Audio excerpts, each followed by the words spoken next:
title for the last album, Object 47, was torturous to arrive at. Just referring to the album cover, is there a reference to wine also, or is it only alchemy on there? Interesting question.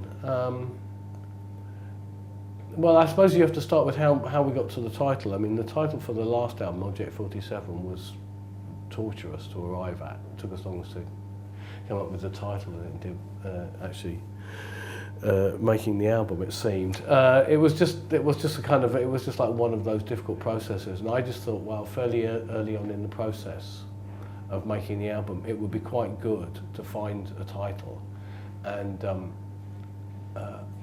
there's a track on the album called Red Bark Trees, and I thought it would be interesting to call the album Red Bark Tree in the singular. It's a Graham lyric. He's probably going to think that's a good idea, and I think he'd actually had a parallel thought himself about the title. But the thing about the title itself is it's a bit like it's an object. A red bark tree is a thing, and obviously it's unlikely you're going to make an album cover with a picture of a tree on it. So you're going to have something which is an interpretation somehow, and so it was a matter of looking at a series of images, and the designer, John Wozencroft, came with a set of kind of nature-related pics, which were not hugely inspiring. And they said, well, I've got this other thing. I took this picture at this Janis Kournelis exhibition, and just the tone of it was just immediately just came out. It's that kind of, is it bottles or is it, or are they valves? You know, or yeah, it's just, you don't know what those things are, and it's not the whole piece, it's part of a piece. So it's an abstraction already from a piece of work that already exists. And I mean, we had to find out if Janis would agree to it. Luckily, the person who does our UK promo used to work in the gallery, his London gallery, so we were able to get a direct answer from him, and he was like, yeah, sure. Did he know you actually? No, I don't think so. But his gallery probably said, you should do this, you know.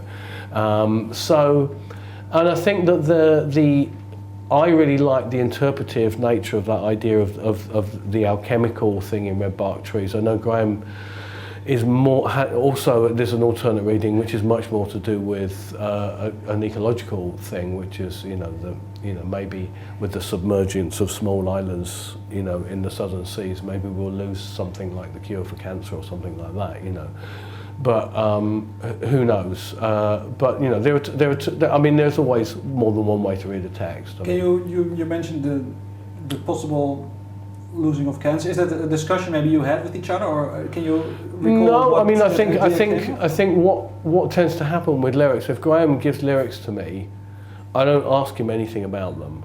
I just use them, and I'll have my own reading, and I'll bring my own sense to it, and he writes kind of open enough that there can be more than one reading of it.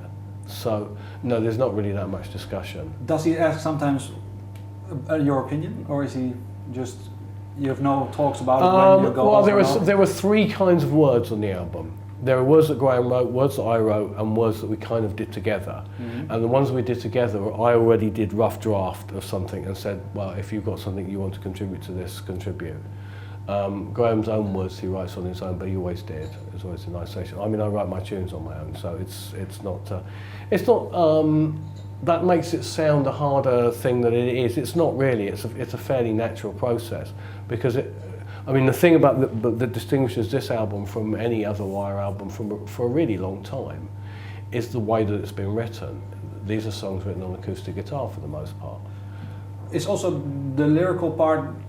Does it, because of this style of writing, deserves a little bit more attention, or is it something? I don't know what it is. I don't know what it was. I think the way that I used to write in the 70s was I would have a drawer full of Graham's lyrics, and I would have a tune, and I would just grab the top one and just kind of make it fit somehow.